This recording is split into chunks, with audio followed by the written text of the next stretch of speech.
22 परिशः, है ना। उत्तराध्ययन सूत्र का जो दूसरा अध्ययन है वह 22 परिशहों को लेकर है। साधु जी के जीवन में भी 22 परिशह में से कोई ना कोई परिशह आते हैं। कभी कभी पूरे 22 भी आते हैं, कभी कभी एक साथ कुछ एक दो से लेकर 19 तक भी आते हैं, और कभी कभी एक आध नहीं भी आता है। पर ज्यादातर जो उपसर्ग है ये साधु के जीवन में आते हैं, और ये 22 परिशह है। इससे ज्यादा उपसर्ग आते हैं, लेकिन इनको 22 कैटेगरी में डिवाइड किया है। सबसे पहला परिशह का अर्थ क्या होता है वो देखो। यहां पर ग्रीन अक्षरों में दिया है, मार्ग चवना चवन निर्जरार्थ, मार्गा चवन निर्जरार्थ परिशोढ़व्याः परिशः।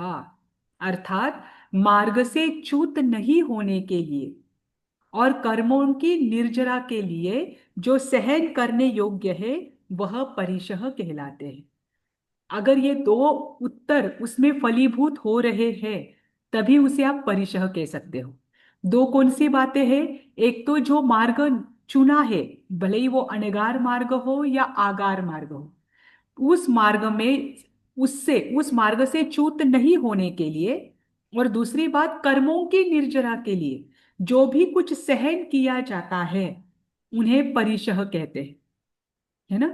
उसकी दूसरी व्याख्या है कि जो क्षुधादि वेदना है उन वेदना के होने पर कर्मों की निर्जरा करने के लिए शांति से समता से जो सहन किया जाता है वह परिशह है। इन शॉर्ट, जो सहा जाए वह परिशह है, जिसका सहन किया जाता है वह परिशह है। ऐसे परिशह कितने हैं? 22 है ना। ऐसे कितने परिशह है? 22 है। 22 भाई, परिशह कौन से हैं उनके मैं नाम एक बार आपको बताती हूँ। क्षुधा। आप मुझे अर्थ बताइए, क्षुधा परिशह का अर्थ क्या होता है? भूख मैम। हाँ, भूख लगने पर भी अगर प्रासुक आहार नहीं मिलता है तो उस समय भूख को सहन करना, वह है क्षुधा परिशह। तृषा, तृषा का अर्थ क्या है? प्यास रहेगा। प्यास को सहन करना। अगर प्रासुक पानी नहीं मिलता है तो उस समय जो प्यास लगी है उसे शांति से समता से सहन करना तृष्णा परिशह है। फिर है शीत परिशह। शीत का अर्थ क्या है? ठंड को सहन करना, है ना। ठंड बज रही है इसीलिए एक्स्ट्रा कपड़े ले लिया, शॉल ओढ़ लिया, ऐसा नहीं। साधु को लिमिटेशन होती है कि वे 3 जोड़े कपड़े ही रख सकते हैं, है ना। अगर ज्यादा से ज्यादा 2 जोड़ रखा है तो एक तीसरा जोड़ के रूप में आप शॉल वगैरह रख सकते हो। लेकिन बहुत ठंड है इसलिए एक्स्ट्रा कपड़े पहन कर बैठना, सॉक्स वगैरह पहनना, बिल्कुल भी ग्लोव्स वगैरह पहनना, ये नहीं कर सकते। तो ये शीत परिशह में क्या है कि ठंड जैसे भी आए उस ठंड को आप सहन करो। उष्ण परिशह शीत के अपोजिट, उष्णता को सहन करना, है ना। फिर दंशमशक।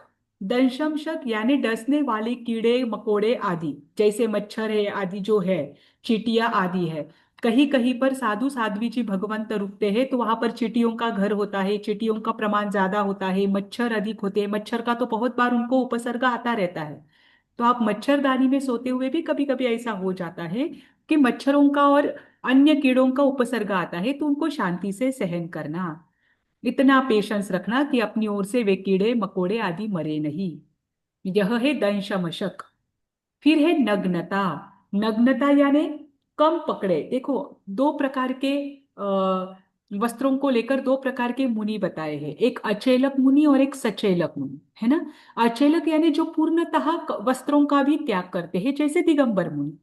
और सचेलक, सचेलक क्या करते हैं कि कपड़ों को लेते हैं, वस्त्रों को धारण करते हैं, लेकिन वे वस्त्र भी अल्प मूल्य वाले होते हैं और वे ज्यादा से ज्यादा टिकाते हैं। मतलब जीर्ण वस्त्र जो है उसका भी वे उपयोग करते हैं, यानी कम से कम वस्त्र और अल्प मूल्य वाले वस्त्र रखना।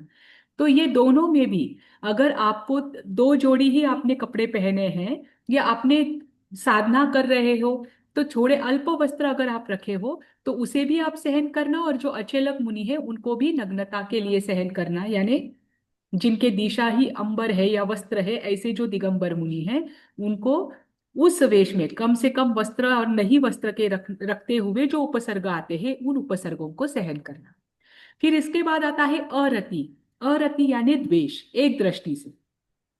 कभी कभी ऐसा होता है कि मुनि के मलिन वस्त्र देखकर, या मुनि कभी नहाते वगैरह नहीं है, तो ये देखकर जो अन्य मतावलंबी है, जो नहीं जानते हैं कि साधना का मार्ग क्या होता है, वे क्या करते हैं, उनके पास द्वेष से देखते हैं। कभी कभी ऐसा होता है कि एक धर्म के प्रति द्वेष, जैसे भगवान महावीर के समय में 363 पाखंडी मत चलते थे, है ना। तो उस समय में जो बौद्ध धर्म के अनुयायी थे वे जैन श्रमणों के प्रति प्रति द्वेष रखते थे। जैसे आपने सुना है कि साउथ में भी जैन मुनियों के प्रति बहुत नरसंहार हुआ, बहुत उनके प्रति अन्याय हुआ, क्योंकि कुछ कुछ जो दर्शन के लोग थे वे श्रमणों के प्रति द्वेष भाव रखते थे। तो उनके द्वेष भाव को जब आप देखते हो तो उनको भी सहन करना ये अरति परिशह है। फिर है स्त्री। स्त्री के लिए है पुरुष, दोनों भी आएंगे। स्त्री परिशह यानी मुनियों के लिए स्त्री का संसर्ग मना किया है, और सतियों के लिए पुरुष का संसर्ग मना किया है। जब वे संसर्ग में आए तब अपनी साधना के मार्ग में लग जाना, ये उनके लिए बहुत बड़ा परिशह है। ठीक, मैं आपको जब बताऊंगी अनुकूल और प्रतिकूल परिशह कौन से है तब आपको वो और क्लियर होगा। फिर है चर्या। चर्या यानी विचरण करना। विचरण करते हुए जो भी उपसर्ग आते हैं उस समय उन उपसर्गों को शांति से सहन करना, यह चर्या परिशह है। ठीक। फिर है निषद्या परिशह। निषद्या यानी डिस्कम्फर्ट इन बैठना। सिटिंग। बैठना। तो कभी बैठते वक्त, कभी उबड़ खाबड़ जमीन होती है, जमीन अच्छी नहीं होती है, तो बैठते वक्त या बैठने से जो भी उपसर्ग आते हैं उन सब उपसर्गों को शांति से सहन करना। और तीसरा है शैया। शैया यानी सोना। सोते हुए या जहां पर आप सोने के लिए रुके हो उस जगह में कोई दिक्कत है, उस जगह में कोई प्रॉब्लम है, वो जगह भी आपके लिए अनुकूल नहीं है, तो उस जगह, सोने की जगह को या शैया के जो आपके उपकरण आदि हैं जिस पर आप सो रहे हो, जैसे कि पहले के साधु क्या करते थे, तृण और घास पर सोते थे, तो कभी कभी वो घास भी उनको चुभती थी, है ना। तो जो सोने के आपके उपकरण है वे भी आपके अनुकूल ना हो और सोने की जगह भी आपको अनुकूल ना हो, इसकी वजह से रात्रि में शैया के समय या नींद लेते समय आपको जो उपसर्ग आते हैं, जो वेदना होती है, उनको शांति से सहन करना, ये शैया परिशह है। ठीक। मैम ये नग्नया का क्या बताया आपने? I am sorry. नग्नता के कारण नग्नया, या कम नग्नता। वस्त्रों के कारण, जीर्ण या मलिन वस्त्रों के कारण जो आपको द्वेष आदि सहन करना पड़ता है, या आधा, साधुओं के लिए जैसे आप देखते हो श्वेतांबर भी साधु है तो भी उनको पूरे वस्त्र नहीं पहनने होते हैं, उनके 2 या 3 ही कपड़े होते हैं। तो बाकी के शरीर में जो नग्नता के कारण तकलीफ होती है, खुले रहने के कारण, वो सब तकलीफों तकलीफों को सहन करना। ओके, यानी द्वेष यानी जो लोग उनके ऊपर कमेंट करेंगे उसको भी एब्जॉर्ब उसको भी, करना उसमें है। सब आएगा, द्वेष के अंतर्गत सब आता है, हाँ, मन से करो, वचन से करो, काया से करो, कोई बिकॉज ऑफ। मारता है, हाँ। कोई ओके। पत्थर आदि फेंकता है, मुनियों को उपसर्ग बहुत आते हैं। उन उपसर्गों, वो द्वेष के कारण जो भी उपसर्ग आते हैं वे सब उसके अंतर्गत आ जाएंगे। और मैम आरती का आपने कुछ बोला, आई एम सॉरी आई वही मिसअंडरस्टूड। वही आरती। अरति यानी द्वेष। अरति यानी ही द्वेष, ओके। और नग्नता यानी शरीर पर कम वस्त्र लैक ऑफ रहने के क्लोथिंग। कारण जो वेदना होती है ना। फिर उसके बाद है आक्रोश परिशह। आक्रोश यानी कोई यहाँ पर आक्रोश के अंतर्गत क्या आएगा कि कोई आप पर जोर जोर से चिल्ला रहा है, कोई तकलीफ दे रहा है, कोई पीड़ा पहुंचा रहा है, कोई बाहर चिल्ला रहा है, कुछ भी बाहर चल रहा है, भले ही वो आपके साथ ना चल रहा हो, बाहर जो चल रहा है उसको भी शांति से सहन करना, है ना। फिर है वध परिशह। कोई आपको मारे, पीटे, बंधन में बांधे तब भी शांति से सहन करना, उस व्यक्ति के प्रति मन में द्वेष के भाव नहीं रखना। याचना परिशह। जब आप भिक्षा के लिए निकलते हो, आहार आदि की गवेषणा करने के लिए निकलते हो, तो उस समय देखो, जब मन में अहंकार होता है तो याचना करने के भाव नहीं होते। याचना से अहंकार नष्ट होता है। इसीलिए साधुओं को कहा है कि आप प्रतिदिन जो भी आहार आप गवेषणा करना चाहते हो, लेना चाहते हो, उसकी याचना करो। छोटी से छोटा तृण भी अगर आपको लेना है तब भी गृहस्थ से याचना करो, क्योंकि याचना करने से अहंकार कम होता है, और अहंकार कभी याचना करने नहीं देता, है ना। तो याचना करते वक्त उस समय आपके मन के भाव जो है उनको भी समता में रखना, वो भी समभाव में रखना, वह है याचना परिशह। और याचना के बाद उस समय अगर सामने वाले का जो व्यवहार है वह अगर निरपेक्ष रहा, कभी कभी साधुओं को मान सम्मान भी मिलता है लेकिन कभी कभी अपमान भी मिलता है ना, जब वे याचना करने के लिए जाते हैं, तो दोनों को याचना भी है गोचरी, गोचरी याचना नहीं यानी है। कोई भी चीज, मात्र आहार नहीं, औषधि वस्तु उनको एक एक से सुई भी लेनी है तब भी उनको याचना करके लेनी है। कोई भी चीज की आप मांगने के लिए जाते हो, गृहस्थों से लेने के लिए जाते हो, तो उस समय जैसा भी व्यवहार आपके साथ हो उनको शांति से सहन करना, है ना। वो है याचना परिशह। फिर है अलाभ। अलाभ यानी बहुत बार ऐसा होता है कि किसी के अंतराय कर्म इतने दृढ़ होते हैं, किसी किसी साधु के, कि वे कितनी बार भी गोचरी के लिए जाए उनको आहार पानी मिलता ही नहीं है ना। मतलब लाभ उन्हें नहीं होता। कभी वो जो किसी वस्त्र की याचना करने के लिए जाए, कभी औषधि की याचना करने के लिए जाए, तो उनके अंतराय कर्म के कारण उनको नहीं मिलता है। तो जब लाभ नहीं होता है तब भी शांति से समभाव से सहन करे, क्रोध नहीं आने दे कि सभी साधुओं को मिलता है लेकिन मेरे टाइम पर ही मुझे नहीं मिलता, या अन्य कोई बात। ठीक। फिर उसके बाद है रोग। जैसे आचार्य भद्रबाहु ने कहा है कि व्यक्ति के, प्रत्येक मनुष्य के शरीर में 3.5 करोड़ रोम है। प्रत्येक मनुष्य के, हमारे भी शरीर में 3.5 करोड़ रोम है, और प्रत्येक रोम में पौने दो रोग है। यानी एक शरीर में 5.5 करोड़ से अधिक रोग होते हैं। ये हमारे साता वेदनीय कर्म का उदय है, जिस कारण से उन रोगों की अनुभूति हमें नहीं हो रही है और वो दबे हुए। तो ये साधुओं से भी छिपा नहीं है, साधुओं को भी मैम 3.5 करोड़, व्हाट, सॉरी, साढ़े साढ़े तीन तीन करोड़ करोड़ रोम है। ये जो छेद है ना आपके बॉडी, रोम। हाँ हाँ। उन्हें रोम कहते हैं। ये 3.5 करोड़ है और एक एक रोम में पौने दो रोग होते हैं। यानी पौने दो, लगभग 1 पॉइंट, 5.5 करोड़ रोग हमारे शरीर में है। पौने दो, वन पौने पॉइंट दो यानी seven one five one one point point seven seven five है ना। तो ईच रोम इतने हैज वन रोग, पॉइंट साढ़े सेवन पांच करोड़ रोग प्रत्येक मनुष्य के शरीर में है, लेकिन साता वेदनीय कर्म का उदय होने के कारण हमारे रोग दबे हुए हैं। तो हमारे मतलब हमारे ही नहीं, यहाँ पर साधु संत जो है उनके भी शरीर में इतने ही रोग है। तो कभी अगर असाता वेदनीय कर्म का उदय हो जाए तो उनके रोग की भी क्या हो जाती है, रोग बाहर आ जाते हैं, उत्पत्ति हो जाती है। जब शरीर में रोग होता है तब निराशा के भाव लाए नहीं, क्रोध आदि बढ़ने नहीं दे, और शांति से इस रोग का शमन अगर होता है तो शांति से उसे समभाव से सहन करे। और अगर ध्यान में आए कि हमारी ये बीमारी असाध्य है तो संलेखना की तैयारी करे। यह है रोग परिशः। फिर है तृण स्पर्श परिशः।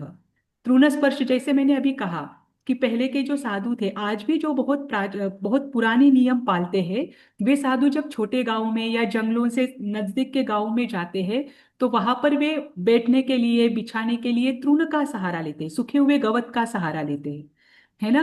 तो वो सूखे हुए जो गवत है ना वो बहुत चुभते हैं, वो शरीर में पीड़ा उत्पन्न करते हैं। तो जब ऐसे तृण पर बैठने का, उठने का, या उस पर सोने की बारी आए तो वो तृण को सहन करना, या तृण से रिलेटेड कोई भी चीज, जैसे वो पत्थर पर बैठे हैं तो वो पत्थर नीचे ऊपर है, उस पर आसन लगाकर बैठे हैं, कभी कभी वो पुट्ठे पर बैठते हैं, उस पर बैठने की वजह बाद भी तकलीफ होती है। तो तृण से संबंधित कोई भी चीज जो उठने बैठने सोने के लिए इस्तेमाल करते हैं, उससे अगर शरीर में पीड़ा हो रही है तो उनको भी शांति से, समता से सहन करना। फिर है मल परिशः। जैसे साधु है, चाहे दिगंबर हो श्वेतांबर हो, ये जब दीक्षा लेते हैं उस दिन से आजीवन के लिए नहाने का त्याग करते हैं। अब ये स्नान नहीं करेंगे। स्नान नहीं करने के कारण जब गर्मी के दिन आते हैं तो गर्मी के दिनों में क्या होता है, शरीर पर मल चढ़ जाता है, विहार आदि करने के कारण शरीर पर मल चढ़ जाता है। तो वो मल की वजह से शरीर में इरिटेट होता है, मन को भी इरिटेट होता है। जिनको पहले बहुत स्वच्छ रहने की आदत होती है, जब वे संयम के मार्ग में आते हैं तो ये चीजें देखकर उनको बहुत इरिटेशन होती है, तकलीफ होती है, खुजली आती है। तो ऐसे मल की वजह से शरीर में जो भी वेदनाएं होती है उनको शांति से सहन करे, यह मल परिशः है। ठीक। फिर इसके बाद आता है सत्कार पुरस्कार परिशः। सत्कार पुरस्कार यानी ये अनुकूल परिशः है। साधु संतों को एक आध बार अपमान का सामना करना पड़ता है, अगर वो 1-2 टाइम छोड़ो या 10%, 20% छोड़ो, तो 80% उनके जीवन में सत्कार पुरस्कार ही होता है। कभी कभी कोई साधु बहुत तप करता है तो लोग क्या करते हैं, बहुत तपस्वी साधु है कहकर उनको क्या करते हैं, बहुत ज्यादा मान सम्मान देते हैं, बहुत उनका सत्कार पुरस्कार करते हैं। कोई व्याख्याता हो, अच्छे व्याख्यान देने वाले हो, तो उनको भी लोग क्या करते हैं, सर पर चढ़ाते हैं, है ना। दूसरी बात, मतलब सर लोगों का तो सही है, क्योंकि वो पंचमहाव्रतधारियों की उनका उनके प्रति अहोभाव होना जरूरी है। लेकिन व्याख्यान के कारण जब उनकी बहुत प्रशंसा की जाती है, तो उस प्रशंसा में साधु को सम रहने के लिए कहा है। क्योंकि प्रशंसा एक ऐसी चीज है कि अगर बार बार आपके जीवन में आती है तो आपका पतन करने में ये सहायक हो सकती है। एक बार प्रतिकूल परिसह आप सहन कर सकते हो, लेकिन अनुकूल परिसहों को सहन करना बहुत कठिन है ना। अपमान एक बार हम सहन कर सकते हैं, लेकिन सत्कार को पचाना ये बहुत मुश्किल है। तो सत्कार पुरस्कार ये है कि साधु की जब लब्धियां उनको प्राप्त होती है, रिद्धियां प्राप्त होती है, ज्ञान उनको चढ़ता है, एक उनके चेहरे पर तेज, संयम का तेज आता है, संयम के कारण जब उनको लोक में बहुत प्रशंसा मिलती है, अहोभाव के भाव मिलते हैं, तो उस समय भी समता धारण करे। ठीक। फिर इसके बाद है प्रज्ञा। प्रज्ञा विशेष ज्ञान के लिए बताया गया है। देखो, जो पूर्वधर मुनिराज होते हैं, जैसे एक पूर्व से लेकर 14 पूर्व के मुनिराज, जब वे पूर्वों का अध्ययन करते हैं तो पूर्वों का अध्ययन करते करते उनको बहुत सारी शक्तियां मिलती है, बहुत सारी रिद्धियां मिलती है। ये पूर्वों के अभ्यास के कारण होता है। तो बहुत सारी रिद्धियां मिलने के कारण भी, और पूर्वों का अभ्यास भी वही कर सकता है जो प्रखर बुद्धि वाला है। पूर्वों का ज्ञान किसी को भी नहीं चढ़ता। पूर्वों के ज्ञान के लिए उत्कृष्ट रूप से स्थिरता, मन की एकाग्रता और उत्कृष्ट बुद्धि चाहिए, उन्हें ही प्राप्त हो सकता है। तो जब आप उत्कृष्ट बुद्धि के कारण जब अतिशय ज्ञान की प्राप्ति होती है, जैसे अगर आप वर्तमान में देखो, श्वेतांबर परंपरा में ऐसे 2 या 3 साधु संत है, साधु और सती जी है, जिनके 32 के 32 आगम कंठस्थ है। आप सोचिए, अब ऐसे अगर पूरे भारत में 2 ही साधु साध्वी जी हो जिनके 32 आगम कंठस्थ है, या सारे के सारे आगम कंठस्थ है, तो ये विशेष प्रज्ञावान साधु संत कहलाते हैं। उनकी बुद्धि बहुत प्रखर होती है। पर कभी कभी इसी बुद्धि के कारण या विशेष प्रज्ञावान बनने के कारण एक लेवल ऐसा आता है कि उस समय हम दूसरों के ज्ञान को अपनी कोटि में नहीं पकड़ते, हमें लगता है हमें सब कुछ आ रहा है। और ये उनके साथ भी होता है, क्योंकि वे भी छद्मस्त है। जब कोई व्यक्ति बहुत ज्ञान प्राप्त करता है, तो सामान्य व्यक्ति जब उसे कहता है कि नहीं ये गलत है, तो उनके पास बहुत तर्कों का जाल होता है, क्योंकि झुकना अब आया नहीं, अब इस लेवल पर पहुंचे हैं कि नीचे के लोगों का सुनना बहुत मुश्किल है ना। तो उस समय अपनी प्रज्ञा के कारण भी उनका नुकसान होता है।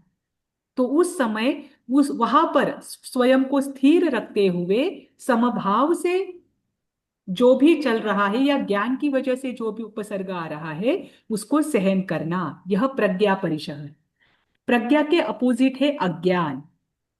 कभी कभी ज्ञान नहीं चढ़ता है, तो ज्ञान नहीं चढ़ने के कारण साधु संतों में क्या होता है, एक निराशा के भाव आ जाते हैं कि सभी को ज्ञान चढ़ रहा है, जिनको ज्ञान चढ़ रहा है उनको पूछा जाता है, मुझे ज्ञान नहीं चढ़ रहा है तो मुझे कोई वैल्यू नहीं देता, मेरी कोई कीमत नहीं है।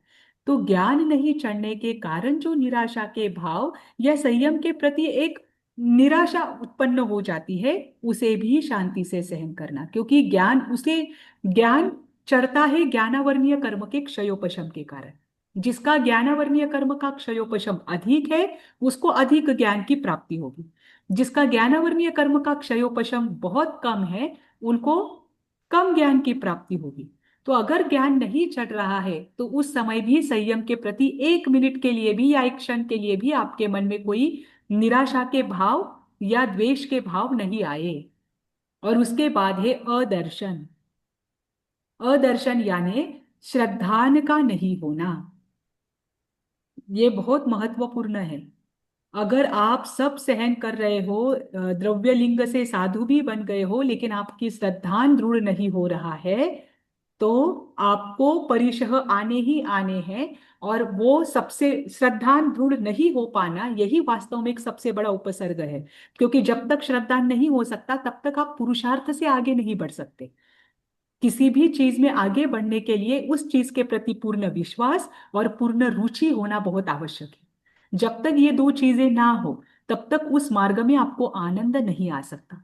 जैसे हम श्रावक हैं, अगर मुझे भगवान की वाणी पर विश्वास नहीं है और भगवान की वाणी को प्राप्त करने के लिए मेरे अंदर रुचि नहीं है, तो मैं कभी ज्ञान को प्राप्त नहीं कर सकती, मैं अपने श्रावकत्व का पालन नहीं कर सकती, है ना। तो प्रत्येक चीज में, भले ही आप व्यवहार में देखिए, आध्यात्मिक मार्ग पर देखिए, जब तक श्रद्धा ना हो किसी भी मार्ग में और जब तक उसके प्रति रुचि ना हो तब तक उस मार्ग में आपको फल की प्राप्ति नहीं हो सकती। बस यही है अदर्शन परिशह। अब मुझे एक बात बताइए, इसमें से कौन कौन से परिशह ऐसे हैं जो साथ में नहीं हो सकते? दोनों में से कोई एक ही हो सकता है, दोनों तीनों में से। आपके सामने बाई। उष्ण शीत, हाँ, उष्ण और शीतोष्ण नहीं हो सकता। बराबर, शीत और उष्ण परिसह दोनों साथ में नहीं हो सकते, क्योंकि जब शीत की हम्म, अनुभूति होती है तब उष्णता की अनुभूति नहीं हो सकती, है ना। और जब उष्णता का परिसह आता है तब शीत नहीं हो सकता। नहीं हो अभी सकता। और कौन सा है जो साथ में नहीं हो सकता? निषेध्या और सैया, डिस्कम्फर्ट इन बराबर, स्लीपिंग एंड डिस्कम्फर्ट बराबर, सिटिंग। चर्या निषद्या शय्या। जब आप चल रहे हो तब आपको बैठने के उपसर्ग नहीं आएंगे, सोने के उपसर्ग नहीं आएंगे। जब आप बैठे या हुए हैं तब आपको चलने वाले उपसर्ग नहीं आएंगे और सोने वाले नहीं आएंगे, और जब आप सोए होने हुए वाले हैं तब नहीं। आपको चर्या और निषद्या नहीं हो सकता, है ना। तो मुझे अब बताइए, या ये 22 परिशह के नाम आपके सामने हैं, इसमें से एक समय में ज्यादा से ज्यादा कितने परिशह हो सकते? एक 19, समय में, 19। 19, बराबर। जब शीत होगा तब उष्ण नहीं होगा, और जब चर्या होगा तब निषद्य और शय्या नहीं होगा, है ना। तो तीन चले या सो जाएंगे। 3। उष्ण भी चला जाएगा, चर्या चर्या होगी तो निषद्या शय्या चला जाएगा, निषद्या होगा तो चर्या शय्या चला जाएगा। तो तीन कम होंगे, तो एक समय में एक साधु को ज्यादा से ज्यादा 19 परिशह हो सकते हैं। ठीक, सो बराबर, मच टू उत्तर डू। नीचे दिया है। हाँ, अब आगे देखिए, कौन से कर्म के कारण कौन से परिशह आते हैं। ठीक, कर्म 8 है, आप सभी को पता है। हम्म, ज्ञानावर्णीय कर्म के कारण कौन कौन से परिशह आते हैं?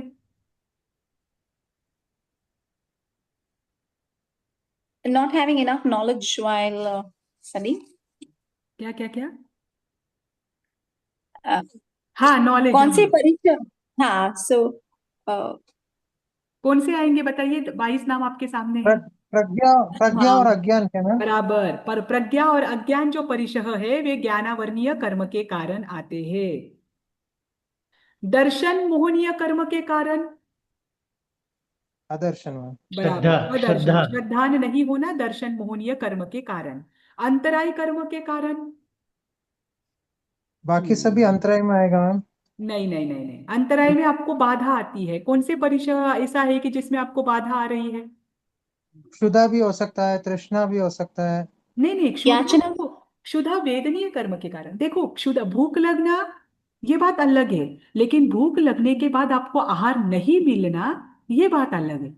और आहार याचना। मिलने में बाधा उत्पन्न होना, वो अंतराय परिशह है। कौन सा आएगा हाँ। अंतराय याचना। परिशह? हाँ, याचना। नहीं नहीं, याचना, याचना। याचना तो आप, याचना करने के लिए आप जा रहे हो, लेकिन याचना करने के बाद अगर आपको नहीं मिलता है तब आपका अंतराय कर्म होता है। तो नहीं मिलने के लिए क्या बताया था मैंने?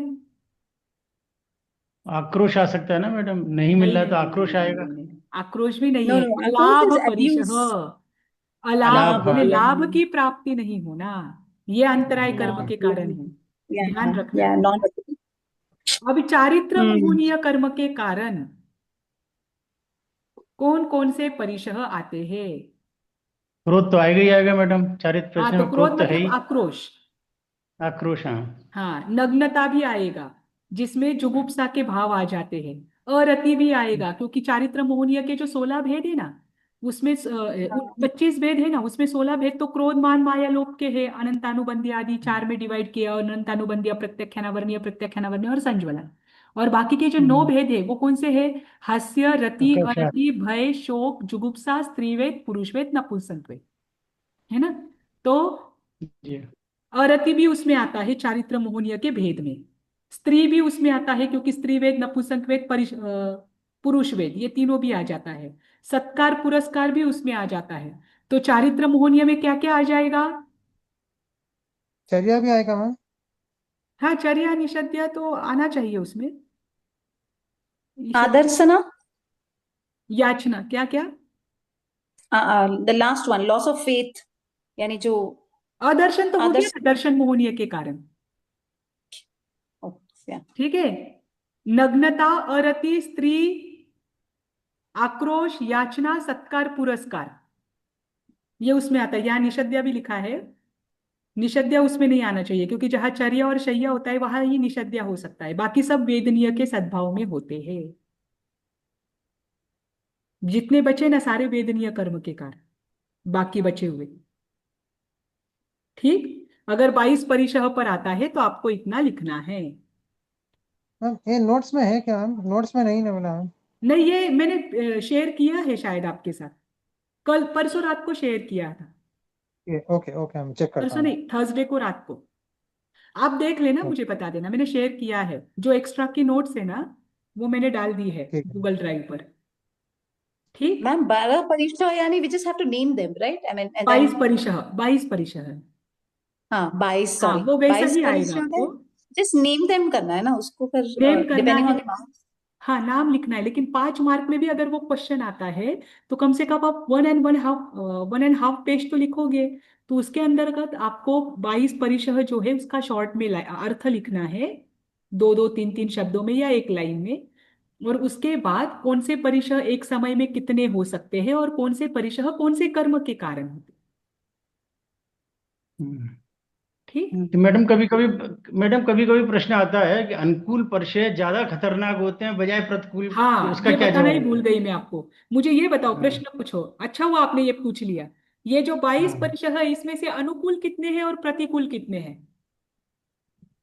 सत्कार पुरस्कार अनुकूल, अनुकूल पहले है मैम। अनुकूल का अर्थ समझ लीजिए। अनुकूल का अर्थ होता है जो अच्छे लगते हैं, पसंद आते हैं, वो परिशह है। वो आपके आत्मा का पतन कर रहे हैं, लेकिन सामने वाले की उसकी इच्छा होती है, वो आपको होने के बाद अच्छा लगता है, मतलब वो परिशह जैसा मालूम नहीं होता। सत्कार हमें तो पुरस्कार मैम। हाँ, बराबर, सत्कार पुरस्कार अनुकूल है। और अलाभ, नो? अलाप कभी अच्छा लगता है क्या? हाँ इजी। स्त्री लाभ, परिशह, ओके। स्त्री, पुरुष के लिए स्त्री और स्त्री के लिए पुरुष, ये दोनों परिशह अनुकूल परिशह है। जब इसका संसर्ग अनुकूल होता है तब मतलब वो क्या? खराब नहीं लगता। ये एक्चुअली ये इनके जीवन में दुख पैदा नहीं करते। जब अब मुनि का संसर्ग अगर स्त्री के साथ हो, साथ मतलब कभी सामने दर्शन के लिए ज्यादा समय तक बैठे, तो वो कोई उनके जीवन में उपसर्ग नहीं लाता है, इसीलिए वो अनुकूल है। पर वो ऐसा परिशह है जो आत्मा का पतन कर सकता है, और ज्यादा अधिक प्रमाण में कर सकता है। जैसे सत्कार पुरस्कार है, इससे कोई उनको वेदना नहीं हो रही है सत्कार पुरस्कार से, लेकिन सत्कार पुरस्कार की वजह से जो उनके मन में क्रोध, मान, माया, लोभ बढ़ेगा, कषाय बढ़ेगी, तो वो उनके आत्मा का पतन करेगी। स्त्री की वजह से भी तो कषाय होगी मैडम। हाँ, कषाय होगी, स्त्री मतलब को ऐसे देखकर। जो वेदना की दृष्टि से हम परिशा को देखते हैं, वो वेदना थोड़ी है। स्त्री परिशा का अर्थ अच्छा यहाँ पर अच्छा। क्या है? कि अगर कोई मुनि के, मतलब एक सिंपल भाषा में समझिए, मुनि के साथ, मुनि के दर्शन के लिए कोई स्त्री जाती है, या स्त्री के दर्शन के लिए कोई पुरुष जाता है, तो उस समय अगर उनके मन में स्त्री की अभिलाषा या पुरुष की अभिलाषा होती है, वो भाव होते हैं, तो वहां पर उनको वेदना नहीं होती है। मतलब वो जो बाहर से उपसर्ग दिखाई देता है वो नहीं होता है, वो उनको अच्छा लगता है, लेकिन हाँ, उससे उनके आत्मा का अधिक पतन होता है। आत्मा का हम्म। पतन होना इज मतलब हम संसार में और फंसते जाते, कर्मों का ऐसा बंध होता है, जैसे मोह है। बॉन्डेज ज्यादा है। हाँ, जैसे देखो, किसी के प्रति आपको अटैचमेंट है, राग है, तो वो राग आपको अच्छा लगता है, उस समय आपको राग चाहिए, है ना, राग अच्छा लगता है Correct. द्वेष की अपेक्षा से। किसी के मोह को आप अच्छा समझते हो, आपको वो चाहिए होता है। और द्वेष आप नहीं चाहते, आप किसी की नफरत नहीं चाहते, है ना। पर जो राग है, वो राग आपकी आत्मा का अधिक पतन करता है द्वेष की अपेक्षा से। राग में अपनी आत्मा और उसमें क्या हो जाती है, उलझ जाती है, और वो Yeah. वास्तव में दुख को खींचती है। वो उस समय दुख प्रतीत नहीं होता, लेकिन वो दुख बढ़ाने का कार्य होता, कारण होता है। ऐसा ही ये अनुकूल परिशह जो है ना, वो उस समय परिशह के जैसे नहीं लगते हैं। जैसे कोई सती जी के लिए पुरुष का संपर्क अगर है तो वो उनको उस समय गलत नहीं लगता है, लेकिन वो उनका बहुत भाव भ्रमण बढ़ा देता है। सत्कार पुरस्कार उस समय गलत नहीं लगता है, वो तो चाहिए होता है, लेकिन उस सत्कार पुरस्कार की वजह से जो आत्मा के परिणाम खराब होते हैं वो लंबे समय तक चलते हैं। इसीलिए सो इनको पतन इज अनुकूल परिशह नेगेटिव। कहा हाँ, है ना। आत्मा और का बाकी पतन की, यानी जो रॉन्ग इफेक्ट्स होते हैं आत्मा के ऊपर, है ना। हाँ, पतन और वो इज ध्यान में नेगेटिव। नहीं आता, वो हाँ ध्यान में उस हाँ। समय ध्यान में नहीं आता। तो ये या वो या अनुकूल परिशह है, क्योंकि आपको शायद प्रश्न ही ऐसा आएगा कि 22 परिशह में से कौन से परिशह अनुकूल है और कौन से प्रतिकूल है। तब आपको क्या करना है, अनुकूल परिशह के अंतर्गत स्त्री परिशह और सत्कार पुरस्कार परिशह, इन दो परिशहों की एक लाइन में व्याख्या लिखनी है। फिर जो प्रतिकूल परिशह है उनके अंतर्गत बचे हुए 20 आ जाएंगे, हाँ है ना। तो आपको यही लिखना है, बस फिर डिवाइड करके लिखना। हाँ। स्त्री के साथ पुरुष भी लिखना है मैडम, या खाली स्त्री लिखना है? सती जी के लिए पुरुष परिशह, अगर आर्यिका जी है, साध्वी जी है, तो उनके लिए वो परिशह पुरुष के रूप में रहता है। और पुरुष के लिए स्त्री? और पुरुष के लिए स्त्री, और अपना पुरुष प्रधान है, तो इसीलिए आपको हर आगम में, हर शास्त्र में पुरुष की अपेक्षा से दिया जाएगा। ये कुल आपका चार वो अनुकूल है मतलब? ये जी, चार ही अनुकूल है ना मतलब? टू चार टू दो ही है टू। ना अनुकूल, सत्कार पुरस्कार एक ही है। अच्छा, एक ही है। स्त्री सत्कार पुरुष इज पुरस्कार ऑल्सो। एक ही है, और स्त्री और पुरुष में से कोई एक ही रहेगा। ठीक सो ठीक ठीक। पुरुष का ही लिखना है ना मैम। हाँ, नहीं, स्त्री, दोनों हाँ, एक। कौन भी स्त्री स्त्री। या पुरुष आप या लिख सकते हो, स्त्री पुरुषः या दोनों एक पुरुष साथ। परिशः, तो उसमें आप क्लियर कर देना कि मुनि के लिए स्त्री का और सती जी के लिए पुरुष का। ठीक। अब इसके बाद है 5 महाव्रत। पहले मैं 5 महाव्रत शॉर्ट में समझा देती हूँ। महाव्रत का अर्थ क्या होता है? पूरी तरह पालन करना हाँ, व्रतों का। बराबर उसे। देखो, एक होता है अनुव्रत और एक होता है महाव्रत। महाव्रत को महाव्रत क्यों कहते हैं? पूरा सकल पाला जाता है, एक देश नहीं है, वो पूरा है, हाँ, सर्व सर्व उससे माना जाता है ना, साधु बराबर लोग मानते हैं संपूर्ण जो रूप से पाला जाता छठे है गुण स्थान में है। हाँ। है ना। देखो, और महाशब्द का इवन अर्थ होता है महान, महान रूप से। तो महान के यहाँ पर दो अर्थ किए हैं, कि जो महान कर्म निर्जरा का कारण हो वो भी महाव्रत, जिससे महान पापों का बंध टल जाता हो वो भी महाव्रत, और जो अनुव्रतों की अपेक्षा से महान हो वो भी महाव्रत, है ना। जो अनुव्रतों की अपेक्षा से महान है वो क्या है?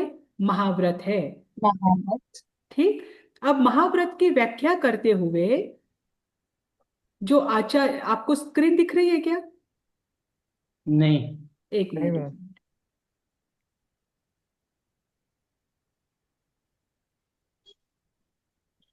आपकी 12 प्रतिमाएं भी लेनी है मुझे, पर 12 प्रतिमाओं को समय लगेगा, इसलिए पहले सबसे लास्ट में मैंने वो रखा है। हाँ, अब दिख रही है। नहीं हाँ, नहीं। It's yet to share. हाँ, यस अभी दिख रही यस। है। हाँ, देखो, भगवती आराधना में महाव्रत की व्याख्या करते हुए कहा है, साधेन्ति जम महत्थम आयुर्यदा च जम महल्लेहीन जन च महल्लाइन सयम हव्वदायिन हवेतायिन। अर्थात महान ऐसे व्रत जो मोक्ष रूप अर्थ की सिद्धि करते हैं। अगर मोक्ष प्राप्त करना है तो इन व्रतों को ग्रहण करना आवश्यक है।